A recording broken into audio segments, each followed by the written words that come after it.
Welcome, everyone. Very exciting times here. We got another live stream for you with the Nova Open. I am David, the War Boss, and if you are joining us for the first time, we will be starting here in just a second as soon as the show starts. And just wanted to put a note out there. We've had some comments in the past with folks.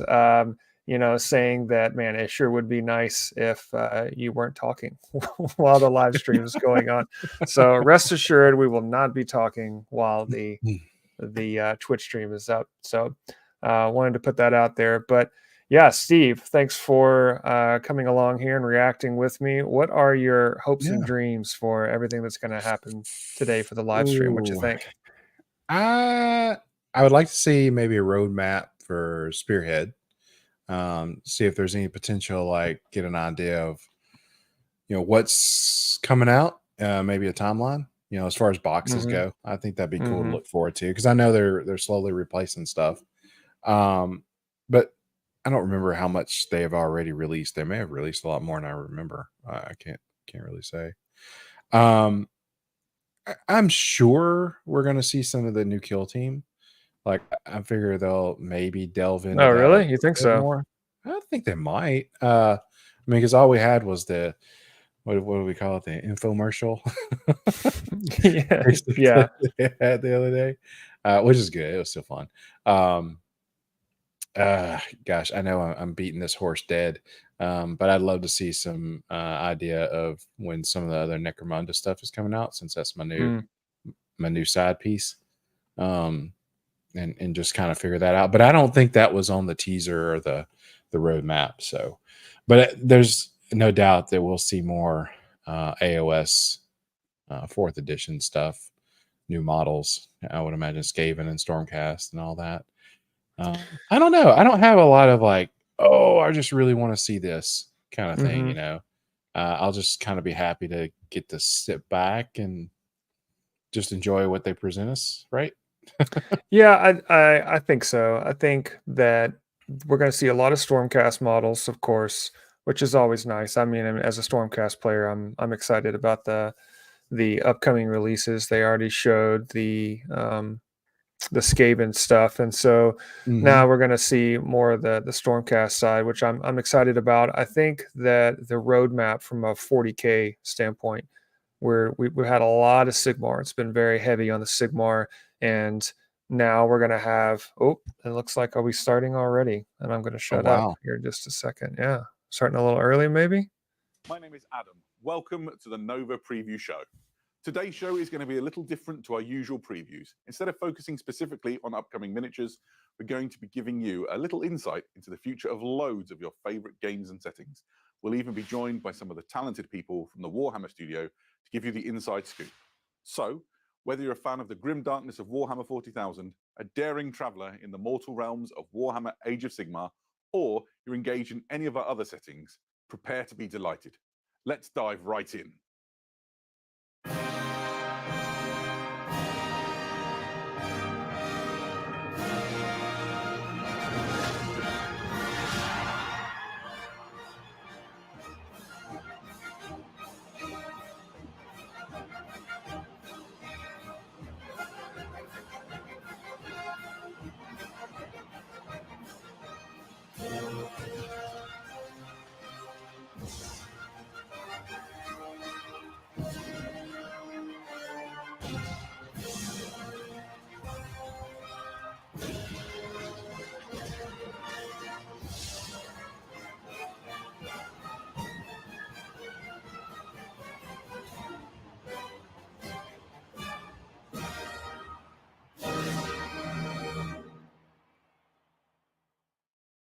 Hi, welcome back, everyone. I'm joined now by Jay and Dan, and we're going to talk about those amazing Chaos Dwarfs that we just saw. This is quite an exciting moment. Loads of new things that, even though I'm familiar with Blood Bowl and with Chaos Dwarfs, I'm not familiar with what they are. So maybe you can talk us through them. Dan, lots of hobgoblins going on. Yes, so we've thankfully got the return of the Hobgoblin lineman, the humble Hobgoblin lineman, there to do all of the less interesting parts of Blood Bowl as far as the Chaos Dwarves are concerned. Get punched, move the ball around the field, that kind of thing. But we've also got a new Chaos Dwarf position. We've got the Hobgoblin Sneaky Stabber, and they fulfill the role of sort of hired cutmen and assassins. So they're going to follow important players around and stick the knife in when they're not looking. Amazing, awesome. That's an exciting opportunity to see something new for the Hobgoblins that have purely just been there to get punched and yeah, it gives a chance for the Hobgoblins to find a little bit of the limelight. You know, they're never going to outstage the Chaos Dwarves themselves, but sometimes goblins have great designs of grandeur and this ideal of them becoming stars of Blood Bowl. But we know who the stars of Blood Bowl are, and when it comes to the Chaos Dwarf teams, it's the Chaos Dwarfs. Speaking of the Chaos Dwarfs, then Jay, two different types of Chaos Dwarfs within the set, by the look of it. Yeah, absolutely. So we've got the classic Chaos Dwarf blocker. They are back and badder than ever. Some lovely new miniatures, big hats, horns, everything you love about your Chaos Dwarfs. But there's also the Chaos Dwarf Flamesmiths, which are these brand new positionals. They use like alchemical solutions, which they'll drink to spit fire at their opposition. Something, the Chaos Dwarves, they love their fire. It's a big thing for them, but it gives them a chance to potentially knock down opposition players, even injure them. But there's also that chance that maybe they drink a little bit too much, it goes a little bit wrong, and it might engulf them in flame instead. So we've got your two different types of Chaos Dwarf through that as well. Incredible. So all of those 4 positions, they're what you find within the forthcoming plastic kit. And then I also saw a horror from my childhood. I remember getting mauled by a bull centaur. My friend Henry used to play on me all the time, and the bull centaur is back. Yes, the bull centaur is back in new Forge World resin kit. There's 2 miniatures in the kit, absolutely stunning miniatures, and any Chaos Dwarf player worth their salt is going to want to pick these up alongside the plastic box to add a little bit more punch and a bit more speed to their Chaos Dwarf roster. Incredible. So speaking of sort of that punch and speed, there's obviously some new tactics in the offing for the Chaos Dwarf team. Jay, what can we expect to see from the Chaos Dwarfs on the gridiron? Yeah, so we've taken the opportunity not just to update the miniatures, but also update the skills and the tactics that you can use with them during the course of a game. So your Chaos Dwarf blockers feel very similar to how they used to, but they also have Ironhard skin, as all Chaos Dwarfs now do. And that is a chance for us to update that mutation and that skill from the core book, make it more useful, and it now allows your Chaos Dwarfs to ignore any modifiers to their armor roll. So it's not just ignoring claws, it'll ignore Mighty Blow, anything like that as well. It's sort of to represent them sort of turning to stone slightly through the use of their dark magics. The Flamesmith is great for, like I said, setting fire to people. Hopefully not themselves, but there's a chance for them to knock down opposition players. Your Sneaky Stabbers have got stab, so there's a good chance that they can run in, take someone out with low armor and then move on as well. But that's kind of how they play. They're very much still a punchy team up front, and you still got that little bit of speed with your Bull Centaurs and your Hobgoblins to score a few touchdowns. I think they're going to be a real terror on the gridiron, and I can't wait to see how people sort of take to them and put them across in leagues and tournaments. Sounds awesome. As a diehard halfling player back in the day, I've had too many horror stories of getting beaten up by Chaos Dwarfs. So this all sounds suitably frightening, and also relying on a tree man to punch all the Chaos Dwarfs is going to be less reliable than ever. Yeah, absolutely. Shocking. Okay, well, while I reel from that, all of this information is obviously contained within the new Spike Journal, issue 18. Dan, what can we expect in the new Spike Journal? So anyone who's read a Spike Journal before will know of all the usual fixtures. We'll have some background diving into what the Chaos Dwarves are in the world of Blood Bowl, and some famous teams that we've seen on the gridiron, including the infamous Hobgoblin team, for those fans who have been around for a while. We'll also see 3-star player spotlights covering some of the biggest names in Chaos Dwarf Blood Bowl, as well as say, those returning fixtures. We've got a chat with the Rat, we've got an interview with Tatsina. So those usual fixtures that fans have come to love with Spike Magazine. Thanks, Jay and Dan, for coming down and telling us all about the new Chaos Dwarfs. It's all really exciting. I can't wait to see them on the gridiron, although a little bit nervous. For the rest of us, we're going to come back in a moment in the Mortal Realms, where we're going to look at the aftermath of the Hellcrown with some new Stormcast Eternal releases. Hope has turned to ruin as the Skaven proved too strong for the noble Stormcast Eternals. Hellcrown may have fallen, but Sigmar's mighty warriors will soon return to save the mortal realms, reforged to fight another day.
Welcome back. I'm joined now by Matt and Phil from the Warhammer Age of Sigmar team to talk about the aftermath of the Hellcrown experience. Welcome, Matt. Welcome, Phil. Thanks. Great Lovely to to have you join me. So, with the slaughter at Hellcrown concluded and the Skaven running roughshod across the city, we've got a chance to look at all the new Stormcast Eternal releases that are coming. I wonder if we can just start from the top and talk about the new Stormstrike Paladors. These are epic cavalry. They're really fast. They hit hard.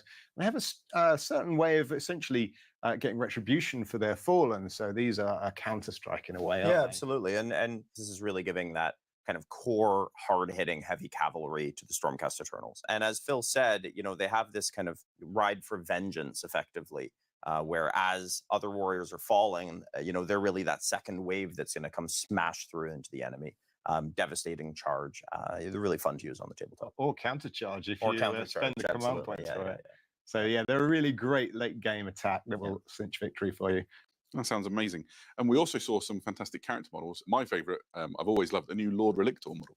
Oh yes, yeah. Well, these go way back, don't they? I mean, we saw the first one back in the Realmgate Yeah. Wars. Ionis Cryptborn, essentially the catalyst that formed these ruination chambers. Yeah. The Lord Relictors are kind of like the spiritual guardians of the Stormcast, and so they have a profound effect on the warriors around them, and they are really pretty mean in a fight as well. Yeah, and you know, they just give you that really great core, reliable priest unit. Priests obviously very, very powerful in the new edition of Age of Sigmar, the way that you can build up rituals over multiple turns. And this is kind of one of the strongest core infantry priest characters across almost any faction. Sounds awesome.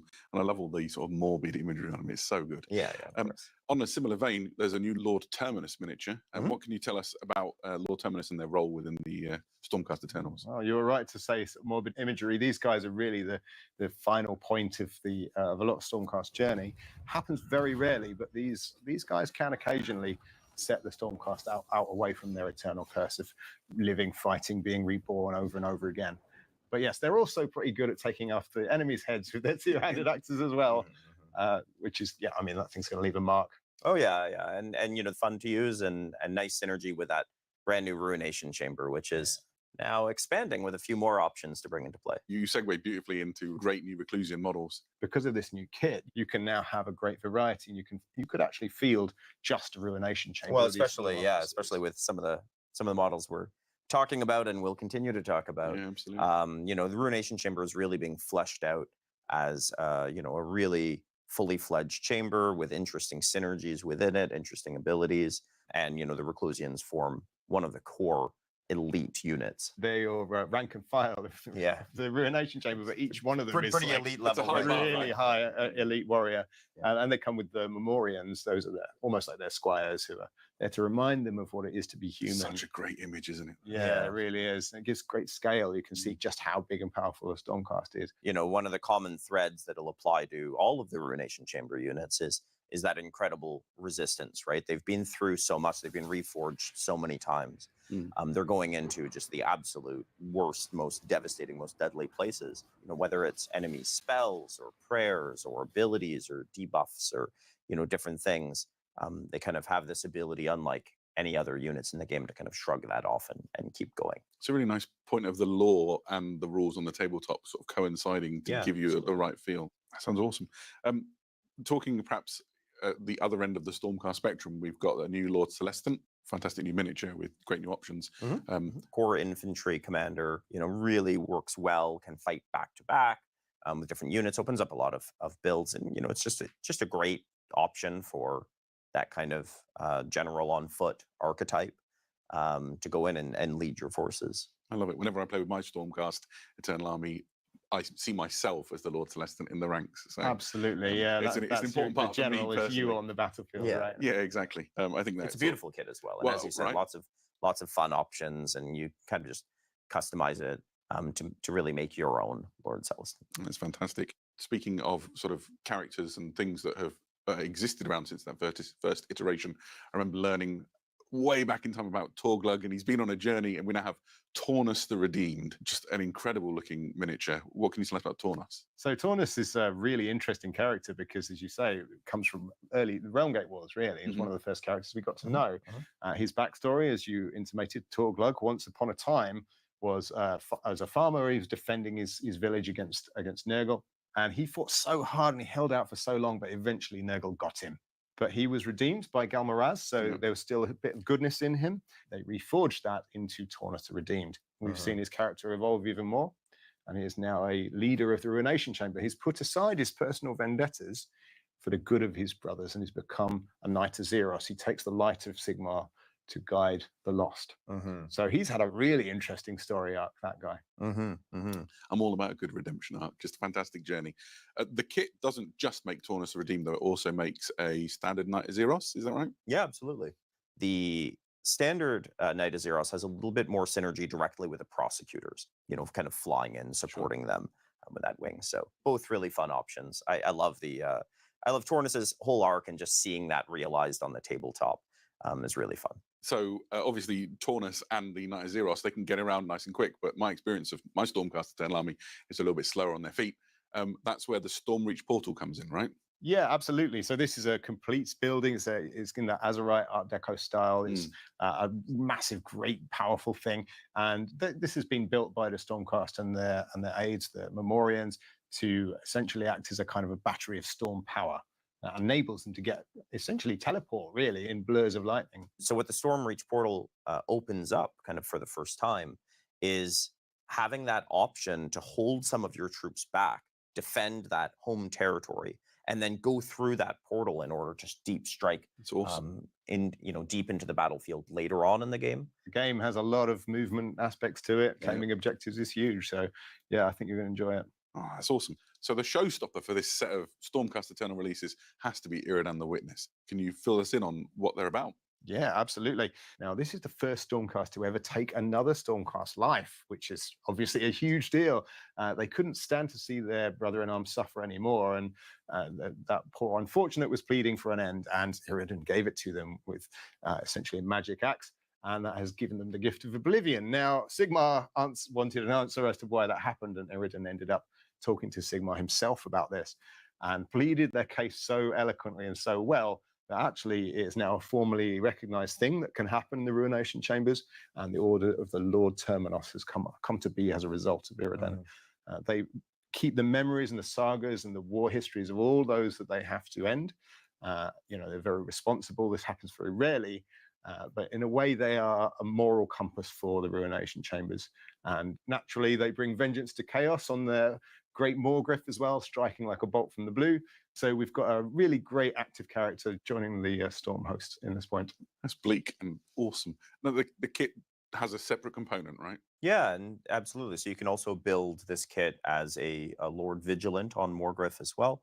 And that gives you two really different kind of roles on the battlefield. You know, the Lord Vigilant, as with the Lord Vigilant in the Scaventide starter set, this time with a much bigger mount, is, you know, your kind of classic commander for your Ruination Chamber. Also, you know, a formidable fighter and a lot of speed with a Morgriff going around the battlefield. Whereas, you know, Iridan the Witness is a priest, first of all, as we talked about, always a kind of useful archetype, really a lot of powerful prayer abilities that they can use, and has more of a support role for the army as a whole, while being certainly no slouch in combat. Awesome. That sounds just incredible. Well, look, it's been amazing having you guys come and sort of fill me in and everybody here in on all of these outstanding new Stormcast Eternal releases. Thank you for coming. Coming up next, we'll be joined by Ben from the Warhammer Age of Sigmar team to talk about the future roadmap.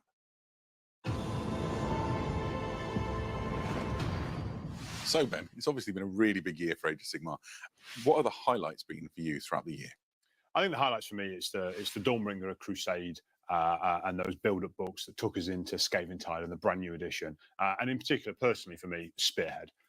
It's such a great format of the game, and it's been so well received by everybody. Everybody's playing it right now in all of my gaming groups. Yeah. I've just come back from a weekend at a friend's where we played 10 games over a Saturday and a Sunday. It's just great format. What's your Spearhead of choice?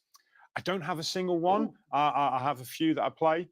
So I've just booked into an event actually where you can bring 5 different ones and play 5 games throughout the event, and then aggregate your scores. Yeah, that's awesome. I can't stop looking at the Gloomspite Gits at the moment. They're a lot of fun because they've got a bit of everything. They've got some infantry, some heavy guys with the rot guts, and then they've got the speed with the Boingrots as well. I've never painted like Gits en masse either. So nice. I feel like it's luring. Anyway, I know you've been hard at work, you and your Yes. team, working on lots of stuff for Battle Tomes. Can you tell us a little bit about that? Yeah, so Battle Tomes was a really big project within the studio, and we've tried to look at them from front to back. To make them visually different, a lot more content in there from a background and a rules point of view, from photography as well. Worked really hard to make them really exciting, and hopefully they make you feel like it's the first book you've ever bought, that feeling that you get back again. It sounds awesome. So not just visual, but there's going to be new lore and new rules and things as well. Yeah, so there's new lore. Obviously, the Age of Sigmar storyline progresses on. Yeah. We tell you new things that have happened since the Skaven Tide and the Vermin Doom, and how that has impacted particularly Skaven and obviously Stormcast Eternals, but also lots of little new nuggets based on all the new miniatures as well. Sounds incredible. Thank you. So we've talked a little bit about Skaven and about the Stormcast Eternals. What does the rest of 2024 look like? Oh, so it's packed. So we've got a new Chaos Battle Tome on the way. And a new narrative book as well, which is very much like the General's Handbook, but for narrative play. Awesome. So a must buy, I think, for people. So you're looking to sort of have those really thematic games that link together. That's right. The one for you. Yeah. Outstanding. So that's 2024. Obviously, 2025 is rushing in on us. Yeah. What can you tell us about a glimpse of the future? More battle tomes, more spearheads, starting with destruction and then death. So the fans of those Grand Alliances have got a lot to look forward to. Awesome. That sounds great. Well, thank you so much for hanging around and sort of filling us in on like a roadmap for the future. That's awesome. The rest of you, don't go anywhere. We'll be right back. Warhammer 40,000 beckons.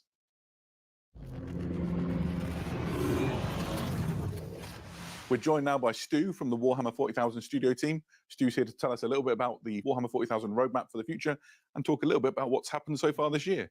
Welcome, Stu. Thank you for joining us. It's always a pleasure. Looking back at the year so far, it's been an amazing year for Warhammer 40,000. What are the highlights? So there's so many to choose from, isn't there? Right. So I think we're about 8 codexes this year, I think. Been a busy time. Yeah, it certainly has. The Dark Angels. The best of all of the codexes. Yep, I thought you might say that. a little bit biased. Chaos Space Marines. We've had the Gene Stealer Cults, Sisters of Battle, Deptus Custodes, Orcs. Actually the best faction in 40k. At least they're green. They are green. So loads of really, really fun stuff. And we've got plenty more to come. We've also had a couple of things for narrative play. We've had the Pariah Nexus Crusade book, which has been really fun as well. An opportunity to go back and see what the Silent King's been up to in that part of the 40k universe. Yeah, fantastic. Building out that war zone and giving people something to sort of sink their teeth into from a campaign and narrative perspective is great. Yeah, and we also then picked that up with the latest match play mission deck as well, also set in the Pariah Nexus.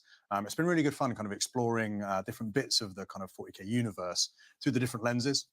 Fantastic. So that's sort of the year that's been. What about the end of 2024? What can we expect to see? Yeah, so I think Blood Angels. Right. So the second best angels, maybe. Yeah, absolutely. So they get their time in the sun between now and Christmas. Lots of really exciting new releases for them. And then it really kicks off in the new year with all kinds of exciting things. So before we dive into the new year, one of the things I've always loved about the Blood Angels is they just look incredible, right? I think from a visual perspective, maybe the most attractive Warhammer 40,000 army there is. And there's incredible releases sort of coming out alongside this. What's exciting about the Blood Angels for you in this release? Yeah, so I think one of the really, really cool things, you touched on it there a little bit, they're really visually striking, aren't they? With like the red, the black and gold, the three kind of different ways, I guess, of showing the Blood Angels. Yep. So we've got a bunch of stuff that's kind of Death Company themed. We've got the sanguinary stuff as well in the gold armor. So just really visually striking. The return of some really favorite characters. The miniatures team have done a fantastic job bringing those kind of really beloved characters to life in a new way. So that's going to be very exciting. Awesome. So that sees us through to the end of the year. A little bit of a tease about what comes further down the road? Yeah, so we start off the new year with Astra Militarum. Wow, okay. With the Death Corps. So Awesome. Obviously people have seen the infantry unit that was released via Kill Team.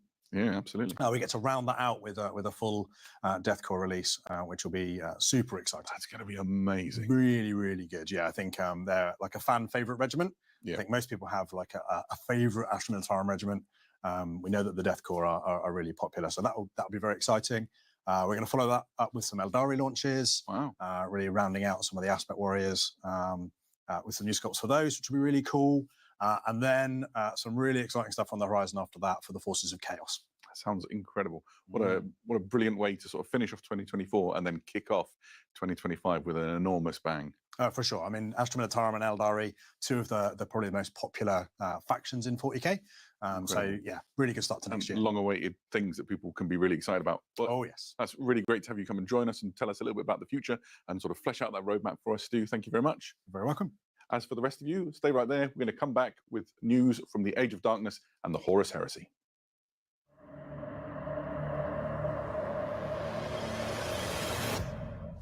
Now it is my pleasure to welcome Andy Hall, Lord of the Horus Heresy from the Warhammer studio team, who deals with the Age of Darkness and Legions Imperialis.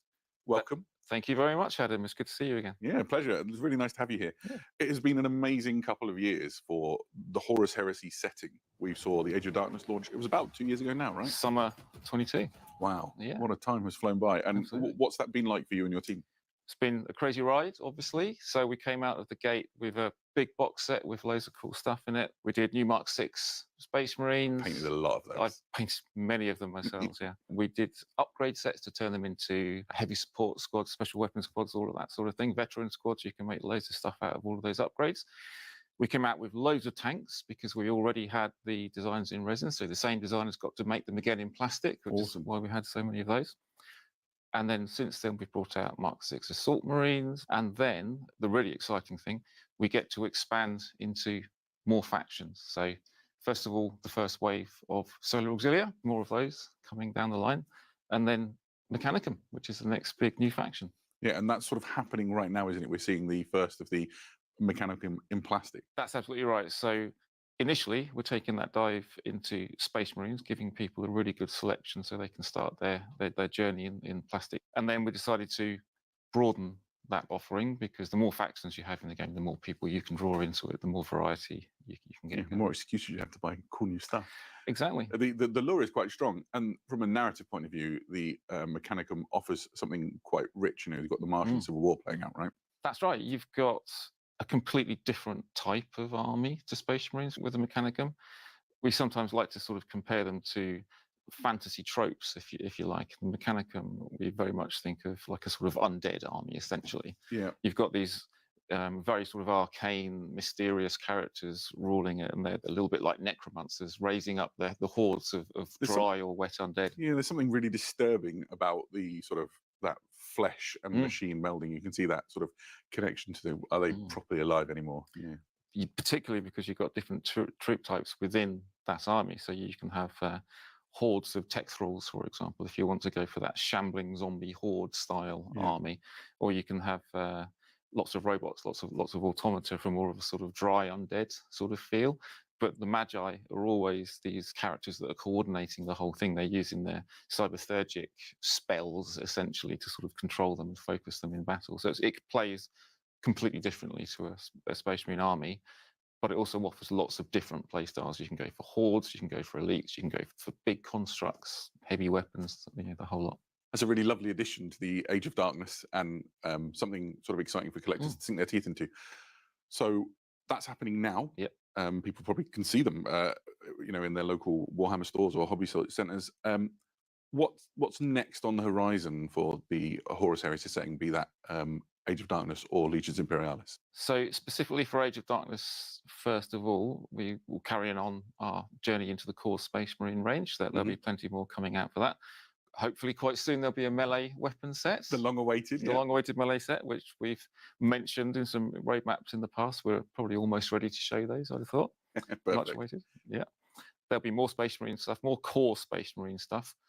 Longer term, we'll start diving into the individual legions in plastic as well. But for the foreseeable future, it's still the core stuff because there's an awful lot there to do. There'll be subsequent waves of Solar Auxilia and of Mechanicum as well. So we'll carry on broadening each of those factions for a little while yet. That's incredible. It feels like you're sort of just getting started, really. It's quite funny. After 12 years or so of doing the Age of Darkness setting previously with Forge World and then a couple of years doing it in the plastic range, it's just starting to mature, really. So yeah, and when we get into the Legion specific stuff down the line, that will be the real awakening of it, definitely. That sounds amazing. What can you tell us about future releases for Legions Imperialis? Legions Imperialis is a great range because it's all plastic and most of it is drawing off of vehicles and unit types that we already know about for the Age of Darkness game. So it's definitely our ambition long term that anything that we make for the full scale Age of Darkness game, we would also make at epic scale for the Legions Imperialis game. That gives us an enormous amount of stuff to explore. So we're likely to be doing that for many years yet. There's a huge amount to do. We came out the gate with a core Space Marine and a Solar Auxiliary range. So obviously we want to carry on expanding that, but there's other factions to explore. There's Mechanicum, there's Custodes, there's Sisters of Silence. There's a whole load of stuff that we could do in the future as we come to it. But it's a big job of work initially to fill out the Space Marine range and the Solar Auxiliary range. So that's what we'll be doing for the next few years. Awesome. That sounds great. Well, look, it's been lovely having you come and join us and sort of inform us on what's happened and is happening for the future of the Age of Darkness and Legions Imperialis. Thank you, Andy. Up next, we're going to the World of Legend with the Warhammer Old World team.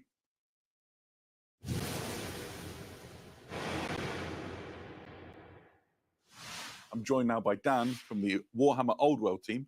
Dan's part of the group that write all of the rules and the lore for the Old World game. It's lovely to have you with us. Thanks for having me, Adam. My pleasure.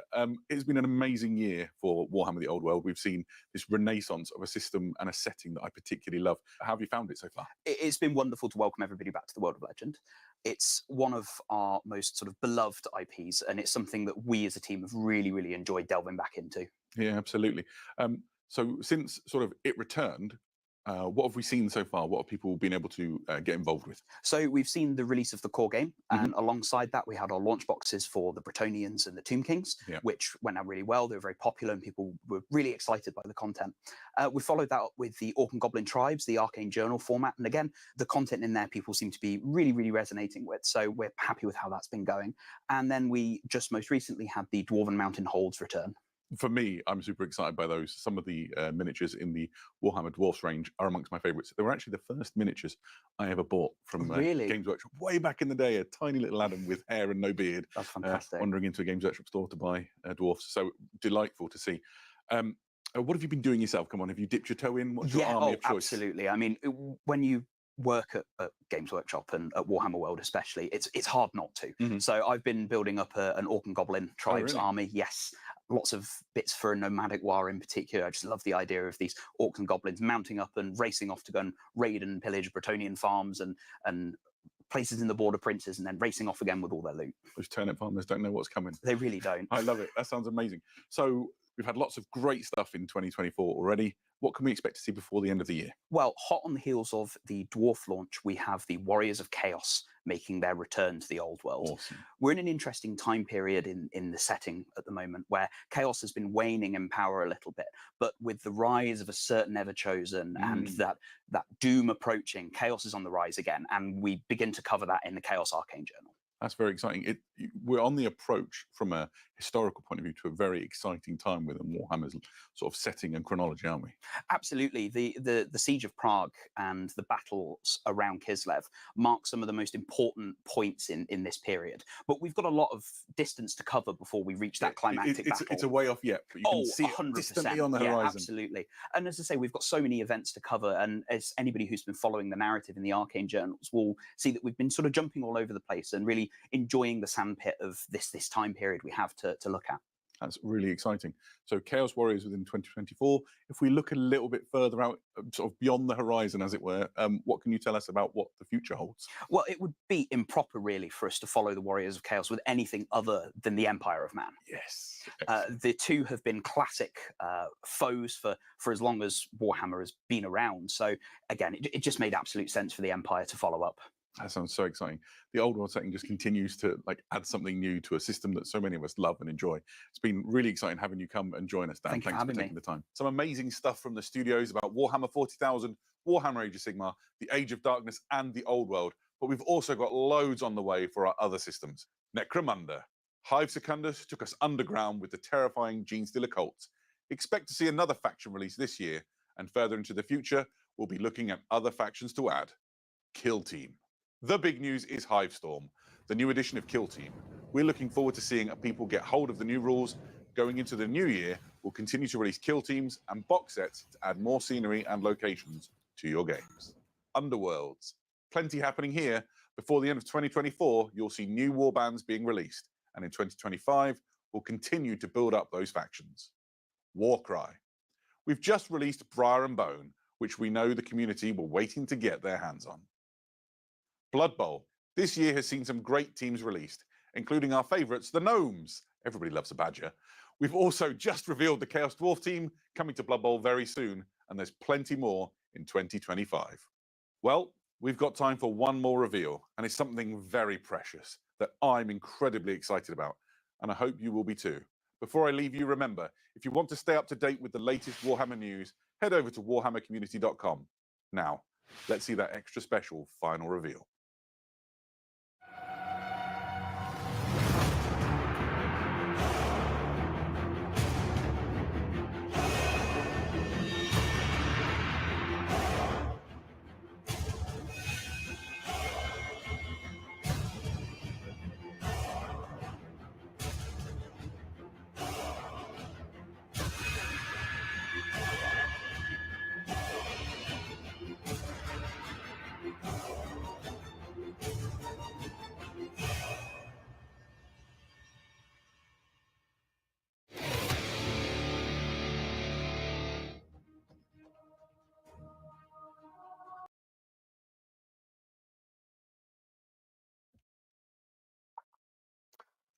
All right, so we are back just on the heels of the preview show, the Nova Open. So if you are just now joining us, we're going to do just some quick reactions on everything that we just saw. We took a lot of notes during the Nova Open, so we'll try to rifle through those. I'm David the War Boss, and joined by Medicaid Steve here from the Dad Hammer podcast crew. And so let's start at the top, and I got a few things here.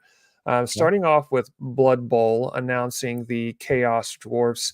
I'm not a Blood Bowl player. I have painted the Blood Bowl miniatures, but Chaos Dwarfs are cool. I wish they would add those to 40K. Like, that's the first thing I thought. You know what I'm saying? Yeah. I was just thinking, I was like, I wonder if there's a chance that could be pushed into AOS. If I don't know, because they got the dwarves in the old world, and I don't know, a lot of dwarfy stuff coming around. Yeah, like Chaos Votan would be cool. It would be. Oh man, I don't even know what that would look like. But I don't know either. Yeah, I mean, again, every time they show Blood Bowl, I'm interested, but it's one of those things where I've already got too many games. There's no way I can get into it all. But yeah. And then after that, they went into some Age of Sigmar stuff, and one of the things that I was really excited about that they showed was the Storm Reach portal. So that being the terrain for Age of Sigmar, where they've got that blue portal. I mean, any type of terrain I'm excited about, but they showed off the terrain. I wrote down here Iridan the Witness, but I also had Bird Riding Guy. I mean, what is it? Was it a griffin? Was he riding a griffin? It looked like a crow at first, like a giant crow, but I think that's just because my eyes are terrible. What'd you think of the Iridan the Witness? Is that like it didn't look as menacing that I was really hoping for. So there was one shot of it that showed the rider more so than the bird creature he was on. Mm-hmm. But just the way he looked so bulky, and the majority of it was just all that chainmail and that chainmail hood. And I don't know, for some reason I got the the Nazgul Ring Wraith vibe out of them, kind of like this guy's a little spooky. And I was just thinking about like what you could do if you painted it that way. Like, I think you could really go into making him look not so nice. Very, very dark and crazy looking. Be cool. Yeah, agreed. I was just trying to go up onto the website to see if they have on the Warcom site to see if they're actually showing any of the pictures yet. I mean, we're right on the heels of all of the announcements, so I don't think they're just now starting to populate with Blood Bowl stuff. So it's going to be a few more minutes before I think they get all the content up. But overall, I thought the reveals from the Stormcast for Age of Sigmar were good. It wasn't as extensive, I thought, as the Skaven when they showed those off a while back. Yeah. And the Skaven models, I think, but they needed a bigger lift because they had so many resin models previously and a lot of dated stuff. I mean, some of those, the clan rats alone were pretty brutal prior to the Skaven Tide box, and so I thought the reveals that they did recently for Skaven were really good. Stormcast didn't get as much, but what they showed off I thought was really impressive. My favorite model, I think, I mean, other than the Stormreach portal, which I'm a sucker for terrain, I liked the Paladors, the cavalry. Yes, those were I great. thought those were cool looking models. Did you have any ones in particular that you really liked from the reveals? I should have wrote it down. Is it a relictor? A relictor? Yeah, a relictor. Is that the eye? That's the guy with the skull banner, Yeah, right? Yeah. dude, I thought that because I loved the big character that they put out a while back, and Ion, well, I The can't remember his Cryptborn, name. yeah, the one riding the the red Cryptborn. dragon. I actually So- had that guy sitting on a shelf, so I still have to that's put it nice. together. I didn't know that. That's cool. Yeah. But I like that you have a little foot soldier version of it that Mhm. you might be able to throw in your army a little easier point wise or whatever. I thought that was cool, and he looked really really awesome. I mean, all I could think I was like, how could I put that in 40K as a chaplain or something? I think you could do some cool stuff if you don't play AOS, And that's the thing is that every time I watch one of these live streams and they have the Age of Sigmar stuff or literally any other game, the first thought that I mean, and everybody that was commenting that was tuning into the live stream was saying like, when are they going to show 40K stuff? Can I use that into 40K? Unfortunately, for Games Workshop, and they make amazing models. I like the Blood Bowl models, for example. I like the Sigmar stuff, but everyone looks at those models and says, "Oh, wow, I wish this was 40K. I wish everything that Yeah. they were talking about was all 40K." So I feel bad for the Age of Sigmar guys that are really putting their heart and soul into those models, and the first thing everybody says is, "Can I use this in 40K?" Yeah, and but I will say, the clapback to that would be, it is the superior game system. AOS is, it is a better system. So Yeah, just fall in love with the AOS models and I agree. And use them in we had AOS. one of our viewers / listeners, Zachary, was on here doing a lot of comments, and thank you, Zachary, for posting your opinions on the models and all the releases. And he was talking about hasn't played Age of Sigmar, was all into 40K, and was asking questions on whether or not he should get into Sigmar. We play majority 40K. That's anytime we Yeah. get together, it's typically 40K. But Sigmar, we're trying to get in there. We played a lot of Spearhead recently. For folks listening, I highly recommend you try Spearhead out. It is a refreshing change of pace to Yes, be able to sit down to a game and have those twist cards and things that throw some random elements into the battlefield, which is really, really nice in my opinion. So I mean, I they love Combat Patrol, but yeah, yeah, Spearhead. it's like a I don't know. faster version of Combat Patrol. Yeah, it really is. Yeah, so they at the end of the Age of Sigmar segment, they rounded it out by talking about some battle tomes coming up. They mentioned Destruction and then the Death battle tomes being released after that. Again, only being a Sigmar player up to a certain point, I think that they didn't really talk much. They didn't show anything new. It was really just the Stormcast models, and that was it. But I mean, I was hoping it's to not a get a hint. complaint. I was hoping for a teaser of some Mhm. kind of something new, but really didn't talk much about anything coming up for Sigmar outside of a couple of mentions. So, Yeah.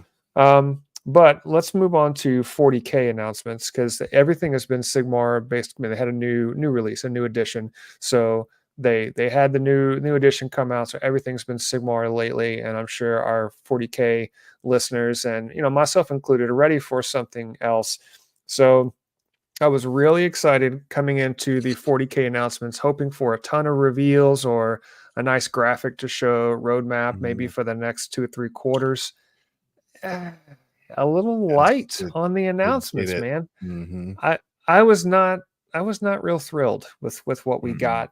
So they talked about Blood Angels, and from what I got was that's the only one coming this year. That's it. Yeah, Is that it That's what it sounds like. Mhm. Because the Eldari they briefly mentioned, and the That's Astra Militarum 2025. that's next year. Yeah. And it's not. I get it. It's fine. But we already had the release of the Blood Angels box. I mean, it's not like that was new news. So No. that's a bit disappointing because I Yeah. thought, well, we've already seen that. It's out. I mean, you could pre-order it now, right? Or is it pre-ordered this Saturday, maybe? I think it's coming soon. Yeah. It's towards the end of this year. So I think that's going to be outside of their Battle Force boxes, which they come out with for at the end of the year during Christmas time. Oh, They'll that's release right. those Yeah. probably in November, and it'll be a Mhm. lot of new sets for people to get into. But there's no, I mean, it's a long time. You got September, October timeframe Sure. is typically when they would throw out their final release, and so in this case, that's just going to be the Blood Angels. So Right. they'll have Blood Angels, and then after that, it's a wait until Yeah. January, I would assume. What?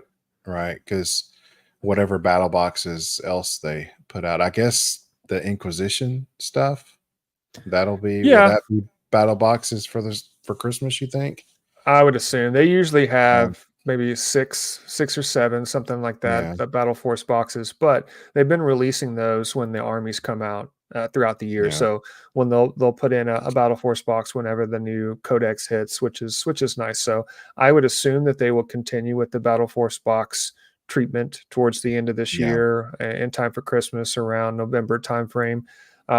But Blood Angels, I would assume, would be at the top of that, and you'd get a lot of variety in those Mhm. models. But the Inquisitor, the Imperial agents, I Right. guess they would get a Battle Force box. Maybe they would just combine two of the combat patrols. Maybe Maybe. is that going to be the recipe? Yeah. Surely that Yeah, it'd be too much to put all three, wouldn't it? Well, I I don't know. think so. Some of those like sort of cross pollinated a little bit, so Hmm. maybe I not. mean, they Maybe they could put do a. that. They could sprinkle some of the Imperial Agents content Mhm. into another Battle Force box, so that if they had a Space Marine Battle Force box and they put Mhm. in the Imperial Agents, now that they just got a Codex release, I don't see that happening. I would see them just sticking to the standalone Battle Force box and not doing the cross pollination. But Yeah. they could still encourage it, right? You could buy two Battle Force boxes. I'm sure they would want you to do that. Well, what I mean is like because those were three combat patrol boxes, Hmm. and those combat patrol boxes, some of those sort of crossed and meshed with each other. Sure. And could you do just one big battle force box that had all three combat patrol flavors in it, so you could play three? I don't know. That might be You too know, many. That's very crazy. possible. I don't know Mm. what I mean, a lot of times they assemble these things together that you're gonna make a lot of people happy and a lot of people mad all at the same Mhm. time whenever they come So out with this true. stuff. So Blood Angels, they quote unquote announced that when really it wasn't an Mhm. announcement. So that's cheating. We'll skip over that. So the two other that they talked about, which was brand new, was the Astra Militarum, the Guard, start of the year. So Mhm. I would assume January, February timeframe. Yeah. Usually they after they got the final army announcement towards the end of the year, and they want all of their customers to invest in their Battle Force boxes, and they'll go back and review everything that has been released, and so that's what they want their investment to go towards the end of the year. But so that is usually why they don't announce something in November or December, because Right. it's kind of like when a video game company, especially like Nintendo, is coming out with their new Switch console. They're not going to talk about anything until at minimum January, Yeah. because they want you to focus on all the stuff that's out right now. So that's similar to what Games Workshop will do towards the end of this year. They're just talking about everything that's already released. And I would be very surprised if they do any teasers for next year, because what they Mhm. don't want is someone who's maybe on the fence to come in and say, "Well, I was going to buy all of this stuff, a Battle Force box, but you just talked about that you're going to release something in January, so I'm going to hold off and wait Mhm. until then." They don't want their customers to do that. But then again, Warhammer fans are collectors by default, Oh, and so yeah. we're gonna buy it anyway, Most likely. no matter what. We're gonna complain Right. about it while we're doing it. Yeah, that's right. And that's our right to do so. We're going to complain and give you money at the same time. So, Astra Militarum, they started talking about the Death Corps. So, Yeah, did I you was catch hoping that? just yeah, I was like, well, I know what the Octarius Death Corps look like, Hmm. but they haven't really, released any new Death Corps models. They just kept, putting them on there where you could play them in your Astra Militarum army. I mean, I think you Hmm. had a few like what Death Riders or something like that. Those are the gas But they're mask not. guys, right? That's not. Yes, that's right. Okay, okay. But you know what? The Atalan Death Ride, those are not Death Corps, if I think about it. The Either only ones that way, I'm aware of are the Death Corps Krieg that they released with mhm, the Orc Kill Team box yeah, set, the and I Octarius only know box that set. because I bought it, yeah, Yeah, and because I had a bunch of Orc terrain is the reason I bought it. yeah. But so I mean, That they're I'd getting like to their see own one. standalone codex. Is that what it sounded like, Um, or was it just a flavor or detachment? I think it's going to be like a detachment. Okay, Like okay. you could play them all together now as they Hmm. are, and I think some have little extra bits that they're better at this and better at that. Um, so I would imagine that what we'll see is just some new stuff that you can just add Yeah. to your Astra Military Army, which would be cool. Um, I would like to have seen maybe a leader model. That would have been nice to throw that up there. Or just a little like give us an Something. idea what the aesthetic is going to really Yeah, look like. we Oh, got nothing, and got nothing. that was unfortunate. I was hoping for something, you know. Hmm. And oh, hey, you know what? I'm actually going to throw up on the screen here. They have updated the website, and so Okay. I'm going to put this up here and see if we can zoom in a little bit. Ah, So they do have a roadmap. But I mean, again, it's just talking about Blood Angels and then everything, hmm. Astromel, Telmondari. Oh, they do have Imperial Knights. So Yeah, they we didn't say had, that.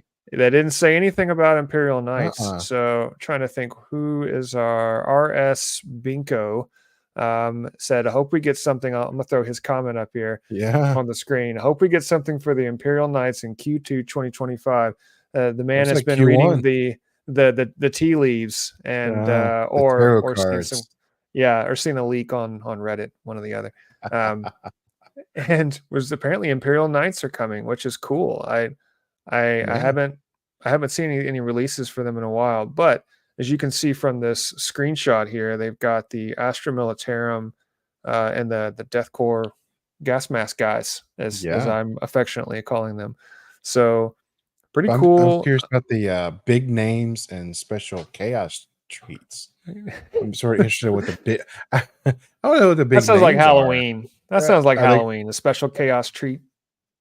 I mean, do Yeah. you think they might be bringing back Primarch, another one, or something like that? I mean, big name. I don't know. I don't know. It is That's definitely mm, possible. So I've got here they did the 40K and they've got the of course these are all of the model mhm. releases. Yeah, and that's basically it. That's I was just trying to focus on the 40K announcements for the time Yeah. being. So, they talked about here's what's happening so far, and here's the Blood Angels still to come towards the end of 2024. So, yeah, Okay. nothing super special at this point that was Yeah. announced on the website, but I think that what they announced with 40K a little disappointing, if I'm honest. I was hoping for Yeah. more, seeing that we got so much Sigmar, over the past few weeks, but it is what it is. I think that after they did 40K, they went to Horus Heresy. They showed the Mechanicum stuff, but I think that's already been shown off again. Yep. That's been on a Warcom article already. Nothing terribly new about that. And it is interesting. I don't want to rip on Horse Heresy. A buddy of mine did give me the rule book because he had two of those original box sets. So I did Hmm. thumb through the Hmm. rule book. I think if I don't know, it feels like an older rule set. I think everybody's established that. Hmm. I didn't know. I mean, I guess it's popular enough that Well, that they seem to be getting reasonable releases. I mean, I'm not Yeah, but that I'm not that doesn't terribly always interested, mean but yeah, that doesn't always mean that it's popular. I mean, when's the last that's time you true. went into a Warhammer store and saw someone playing the old world? Oh, And yeah, yeah, I know. never. I've never seen anyone. I talked to someone a couple weeks ago that said they went into a store and someone was playing Old World, and that was the first time Yeah. I had heard that anyone actually played the game. I think the miniatures look cool in that retro-y vibe, Mhm. but and the terrain, of course, that they're coming out with is amazing looking. I just don't see a lot of people playing this, and I wonder if it is they've bought into all of the older fans of Warhammer. Us fellow olds have come in Mhm. and talked about the good old days of Warhammer Fantasy, and so they've Yeah. listened to all of that, and now they're releasing products and content for the old world. And I, they didn't really announce anything today, so there was Mm. nothing on. They have the Chaos Forces coming out, and Mhm. but again, no new announcements. They didn't really Not talk really. much about roadmap, at least unless I missed something. I no, because while we were going through it, I was like, wow, they're just really like pouring out the info. Then I thought, but it's not a lot of info. And when No. you really start digging into the meat of it, I was like, I like the format.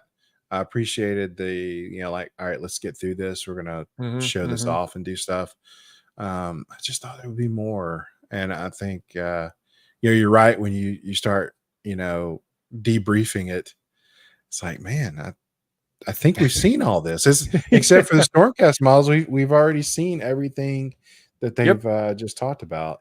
And I Yeah, thought the Nova stuff was supposed to be one of the big dog kind of releases. To a degree. Usually when they have Yeah. a tournament like that and they talk about a preview show, especially when they're covering multiple games, they'll show off multiple new models. Now they did that with Stormcast, which is great. I'm glad they Yeah. did that, but there wasn't the I mean, other than the AOS stuff and the potential announcement of new 40K codex Mhm. releases, that's it. I mean, they didn't really announce anything new. It wasn't crazy new information. There were Mm-mm. no sizzle reels for the new models and miniatures and things like that coming up. But and I'm looking at a comment now from our live stream. Scott G, I'll throw it up on the makes a good point. The preview said it would only be Blood Bowl and AOS reveals, and then 4 roadmaps. Can't be too upset they delivered exactly what they promised. Yeah, fair, Very true. Scott. What you just said requires reading and that's not one of my strong suits. No, So we I don't do homework here at the Dad Hammer.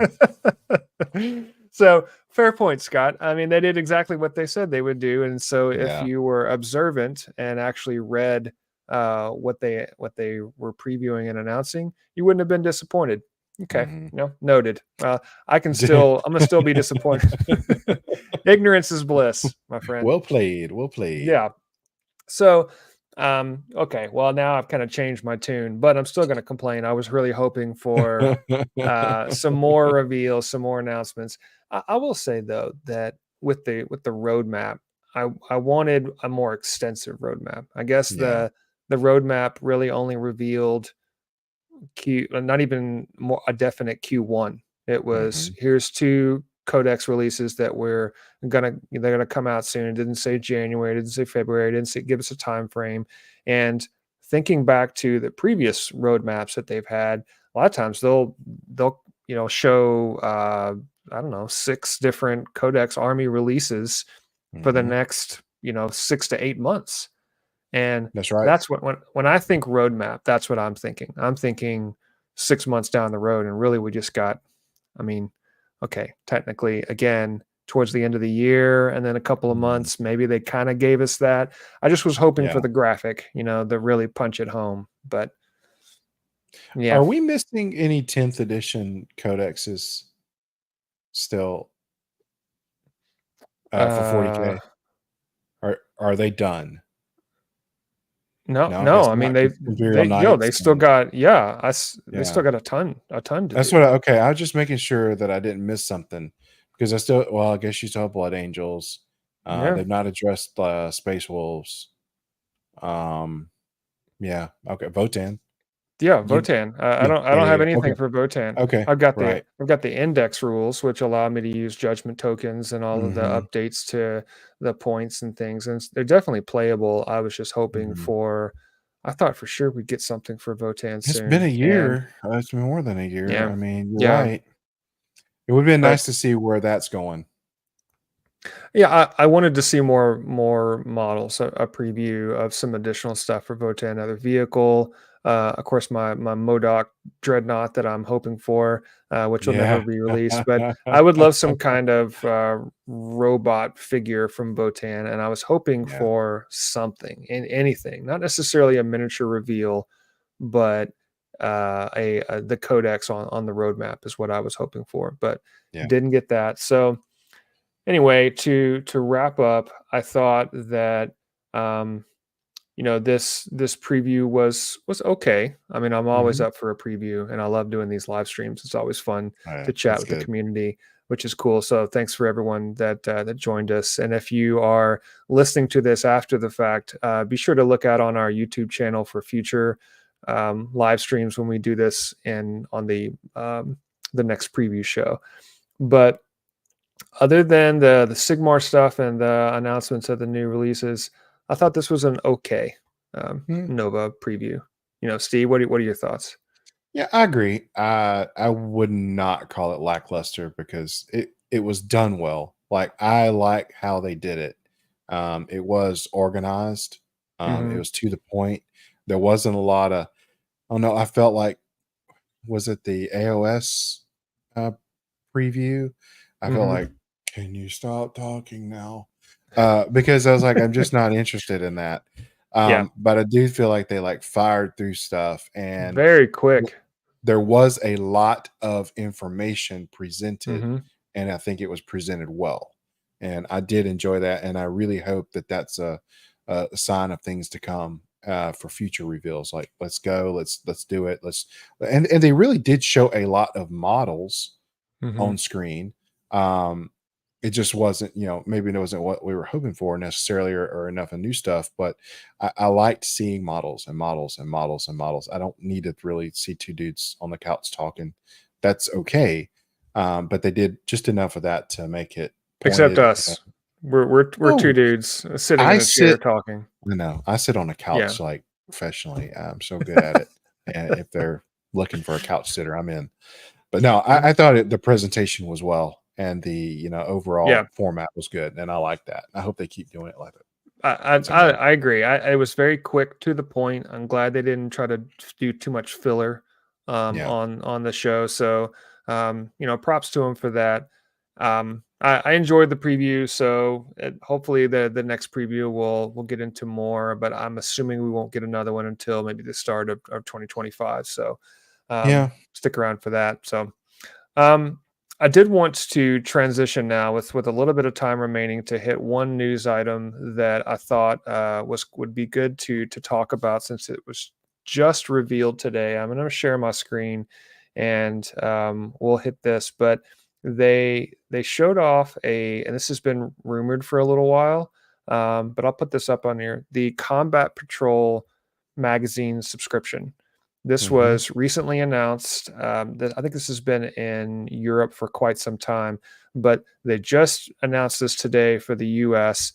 And this is very similar to the Imperium That's subscription that right. they had previously that Hmm. had random models in it. It's kind of the same thing, but um, Steve, I'm assuming you saw this. I did. Yes, I did. I think it's pretty exciting because this seems more focused. I think that you could slowly build up your combat patrols. If you wanted to, if you could get your hands on them. I think that's the Yeah. only that's the only downside is getting your hands on these things. Well, Those they are want you to cool buy models, that. man. They want you to buy that subscription, Yeah, but I mean, I look at this. I wish they had honestly. I wish they had painted it up because when I I look at know. this, it just looks very daunting. Like, oh my gosh, look at all of that stuff that I would have to Mm, paint. Um, I think this is really cool if you are a brand new player and wanting to get into 40K. The Combat mhm. Patrol approach is cool. They're giving you some premium kit stuff here too.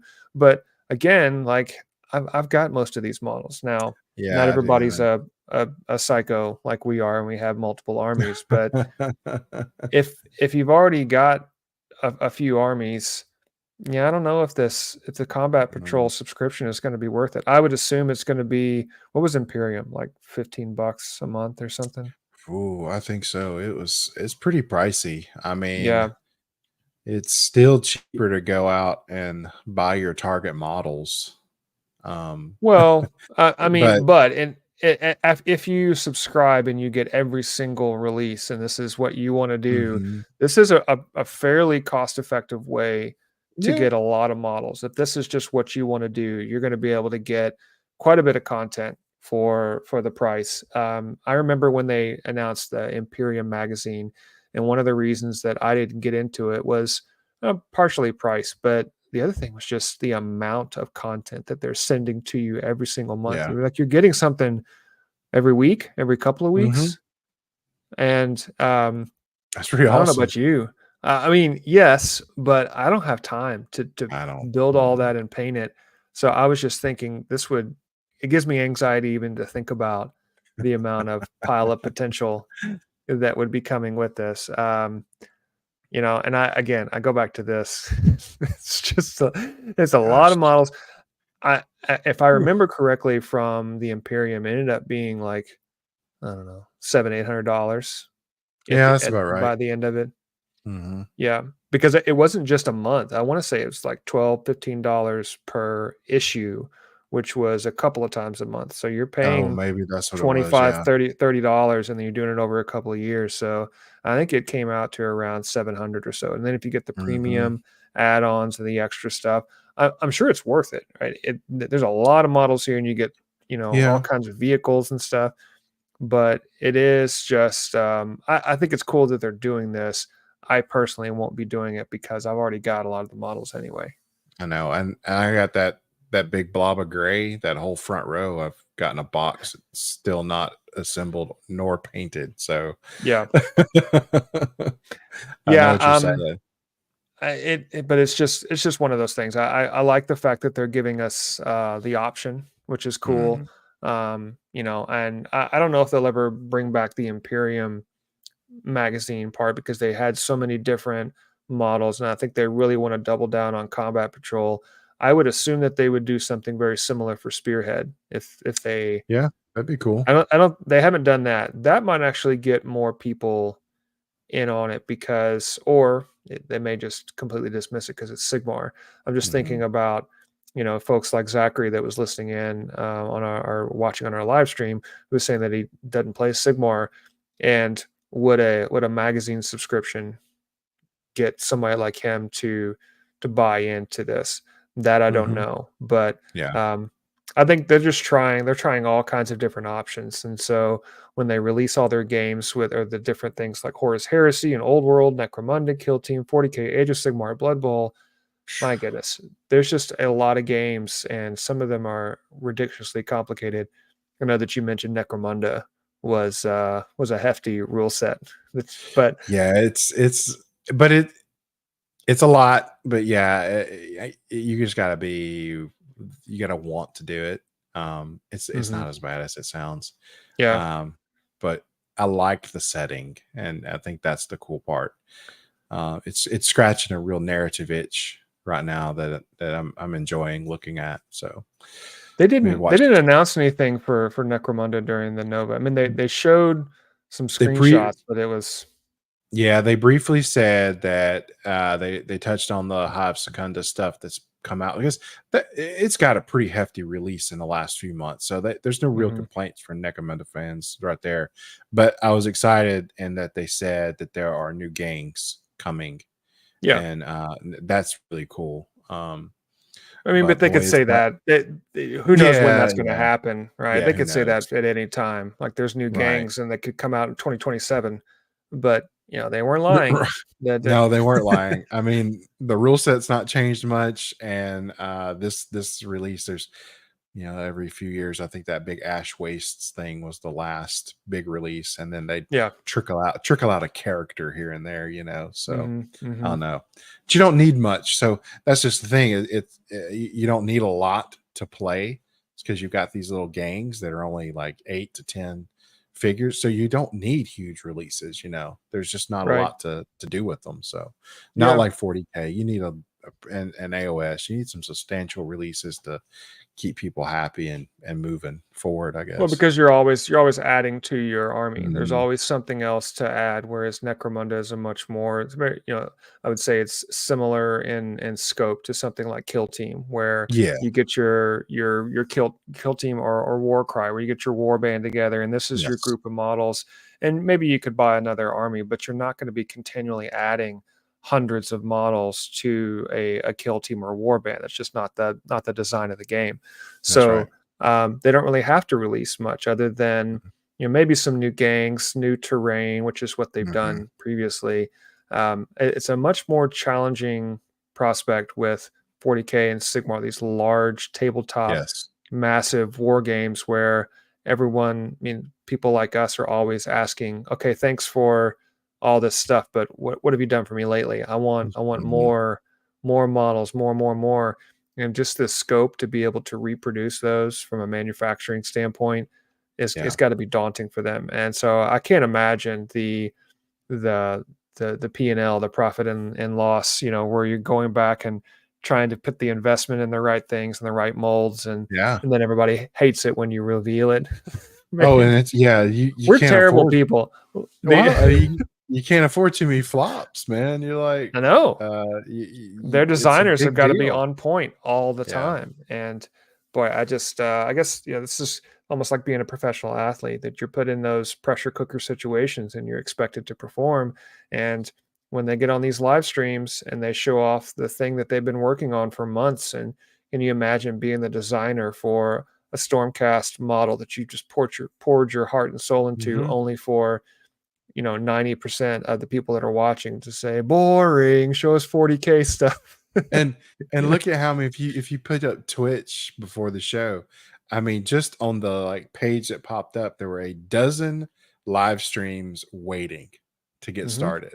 Yeah. So, oh yeah, man. I mean, you're going through that, and you got a dozen people tearing you apart before it's even done. Yeah. I can only imagine how disheartening Well, that could be. yeah, rough go. I mean, but it's Yeah. like any other job. Cry me a river, right? Everybody's That's got right. everybody's Yeah. got their struggles. I'll trade you. Yeah, I'll exactly. trade you jobs.